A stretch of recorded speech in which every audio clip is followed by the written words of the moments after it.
going on, people? Time for another Magic Man review. Today's book is Gaddafi's The Green Book by Muammar Gaddafi. Some of you might not remember Muammar Gaddafi. He was pretty much the ruler of Libya. I think he went power in the mid 1960s. He was a colonel in the Libyan army. They had a push, got rid of the former government, and he shared power with a couple other military officers, and they kind of got out of the way, or they died off. I don't remember exactly, but he ruled Libya for like 40 years. All right, and Chairman Mao wrote his little red book. So Gaddafi, being Gaddafi, decided he's going to write his little green book, and this was his political philosophy, which pretty much boils down to pan-Arabism. Let me see what else. It's Arab nationalism. Another offshoot of Arab nationalism is the Ba'athist Party. They have the Ba'athist Party in Syria, where they used to have the Ba'athist Party in Syria, and they had the Ba'athist Party in Iraq.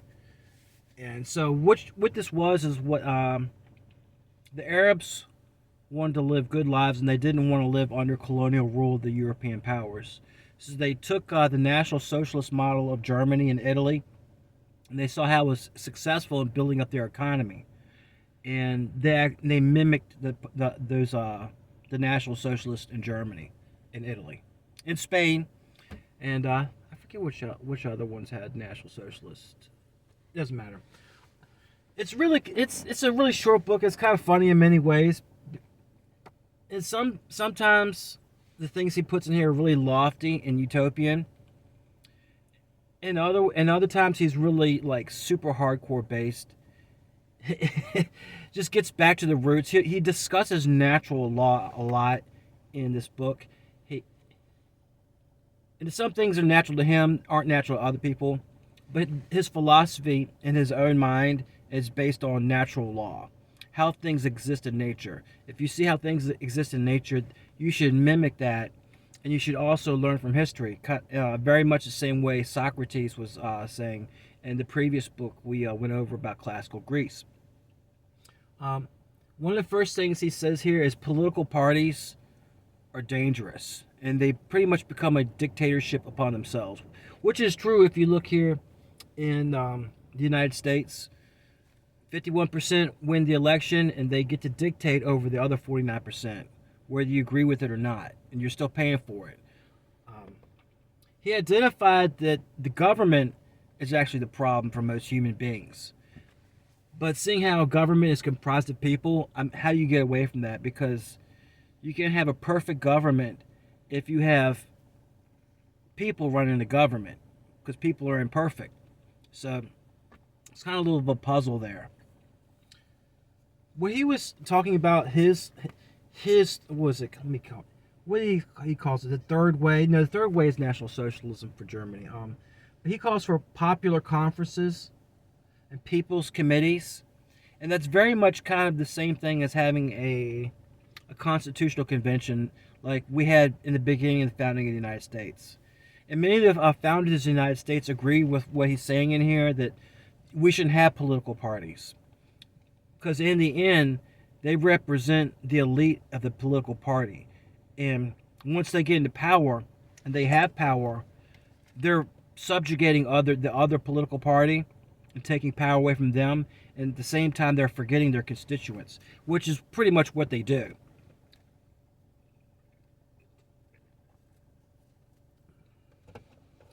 He's saying that constitutions become instruments of government. Constitution is supposed to be the law, but it's actually the law of the ruling class. When he gets back to natural law, a lot of this stuff is utopian, okay? You're not really going to get away from human foibles. It's just the way it is. There's no, in my seeing of things, I think another YouTuber named George Gammon talked about this. There's no right or wrong. There's only trade-offs. Okay.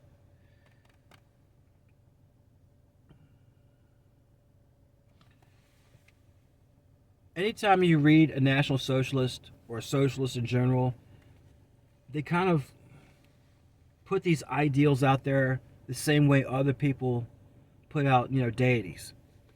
The equality, there's no such thing as equality. It really isn't. I mean, it exists in like, Excel spreadsheets or mathematic computations, okay? E plus E equals this square down here, okay? Yes, you have equality there, but that's a mathematical equation. No snowflake is alike. No leaf is alike. No human being is alike. We all bring something to the table. All right. Let's see what else we got here. It's a really short book, but there's a lot of funny things in here. If you don't remember Gaddafi in his heyday, the guy was a trip. He would say all kinds of stuff that was out there, and a lot of the times it was true. We'll get back to that in a minute. Yeah, a lot of these different things people subscribe to these days, and conservatives too. Conservatives, or Republicans, the right, as it is defined in the United States, they talk about the free market. Like it's a deity. Oh, the free market, the invisible hand of Adam Smith. It's a fairy tale. It's a fairy tale, just like equality and human rights and all stuff. Those are fairy tales. Okay, they don't really exist. So it's this thing as rights. Rights are what you're willing to fight and die for. Okay, this stuff like it was ordained. It comes down from God. Human rights. There's no such thing. But he talks a lot about human rights and here in natural order, and there is some stuff to be discussed about natural order and natural law. Where he gets it right, in my opinion, is he says a good government is founded upon religion. So he advocates a state religion. Is pretty funny. Custom and natural law. All right. Yeah, tradition, family, the tribe, all this stuff coincide under Pan-Arabism. And Pan-Arabism is pretty much dead. They destroyed it. What you have now, a bunch of dictatorships, strong men that were put in place by the West. And that's really what the Arabs wanted to get rid of, like Nasser, Gaddafi, Saddam, the Assad family. Now they're pretty much, you've got generals in there. They were too, but they were kind of they wanted to be independent for themselves and for their own people. Plus, they wanted to take all the credit too. They wanted to be glory seekers. And Gaddafi was one of those guys. You should have seen the stuff he used to dress up. Right here, he's got his little uniform on. He was such a character. He had all female bodyguards. Oh, something else. There's one thing in this book that it goes over, and he differentiates between a state and a nation. Okay, a lot of people today, they'll use nationalism like it's a slur. Like, oh, you're a bigot, you're a racist, you're a nationalist. It's ultra-nationalist. They say this a lot about the Ukrainians. It goes, oh, these Ukrainian ultra-nationalists. Well, what they don't say is those ultra-Ukrainian national socialists. They leave that part out, right? But there's nothing wrong with having your own nation. What a nation is, it's kind of like you start with the family, then you have your extended family, then you have a tribe, and then once it branches out and you get big enough, you have a nation, okay? You have the Cherokee Nation. Are you going to go tell the Cherokees they're a bunch of bigots for having their own nation? All right.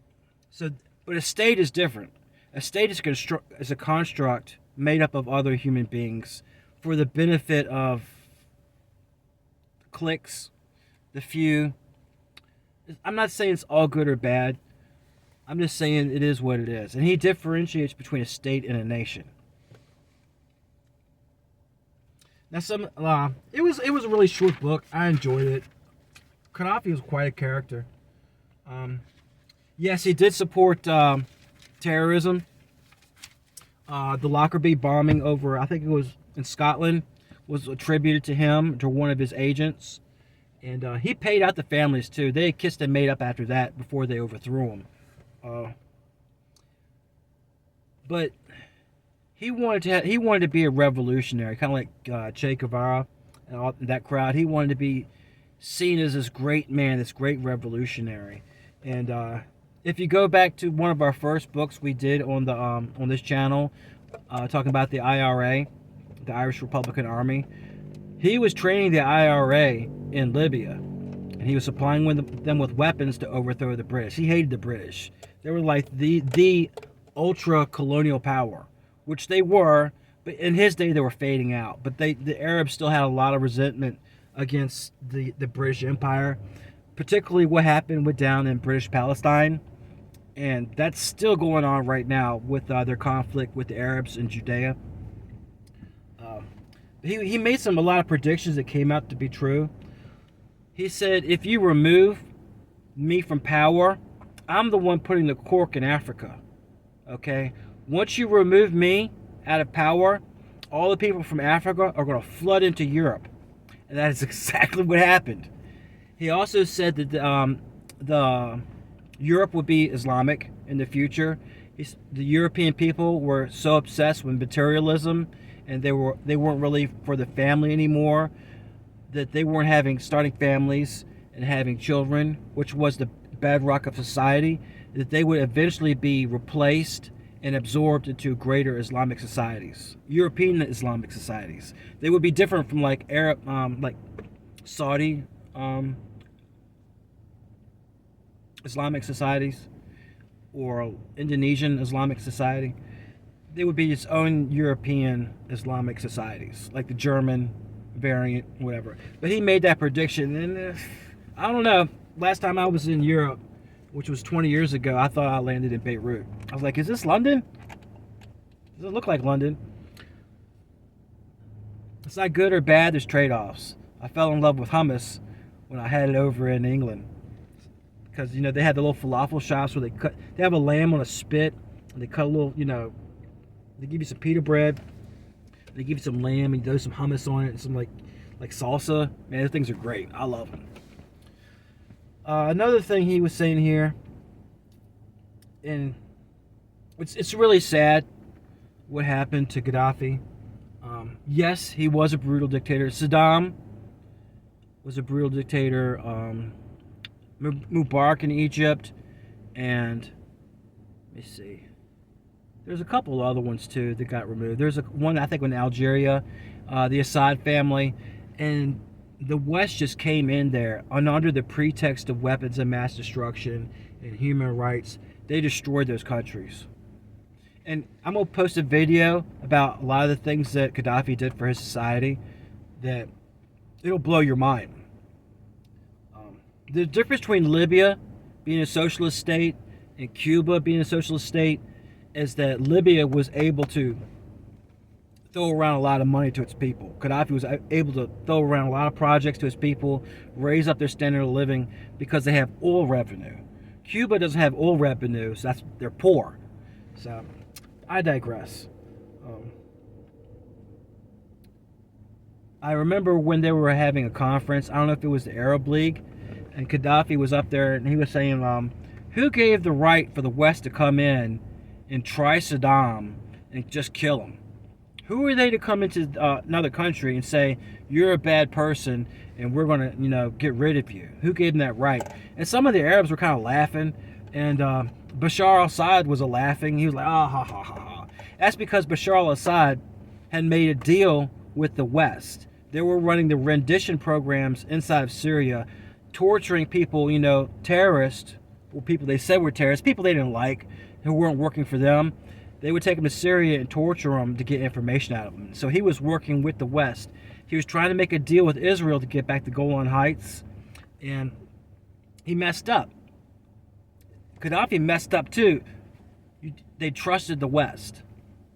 They thought, oh, we can work with these people. They're letting us in. Nope. I don't know if it was Winston Churchill. Somebody said this.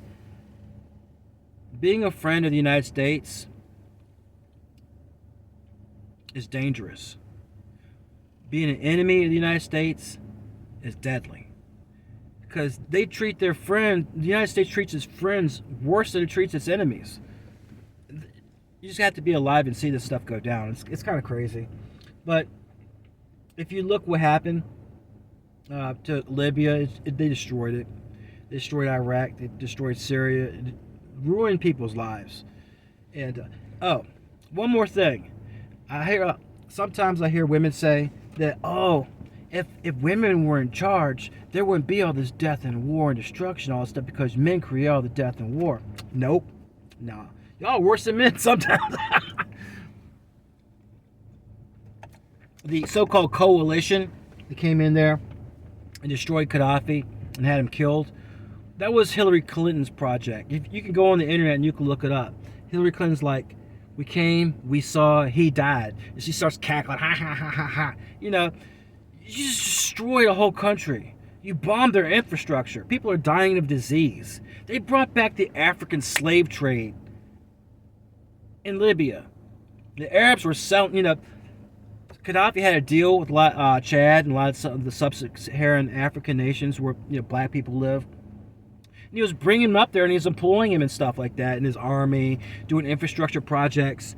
And when the rebels took over in Libya, they abducted those people and they put them on the streets of Tripoli and Benghazi, and they were selling them. And that was under our nation's first black president, Barack Obama. They brought back slavery, man. How horrible is that? You know, but people, they don't do the research. They don't take the time to look at this information up. They look at the boob tube, they look at the television, and they let it tell them how to think. That's why I started this channel. Gaddafi, in many ways, he was kind of funny. He was brutal. No way around it. No way around it. He would have you killed if you got in his way. But was the world better off with Gaddafi? I think so. I know Libya was. Right now, they're still killing each other. They got these warlords vying for different parts. One side supported by terrorists, one side supported by strongmen from the former Libyan army. It's just crazy. But it is what it is. And if you read the books, if you go in there and you dig deep and you understand why things are happening, you won't be a muppet. You might still be a slave, but you won't be fooled. You'll know that you're a slave. Better know that you're a slave than just be a schmuck going off to war and getting shot for nothing. Gaddafi's The Green Book by Colonel Muammar Gaddafi. I'm going to post a link in this video, and it's going to tell you some stuff about Gaddafi. Keep in mind, it's telling you all the good stuff. There were some bad stuff about Gaddafi. Don't get me wrong. He wasn't exactly a saint, all right?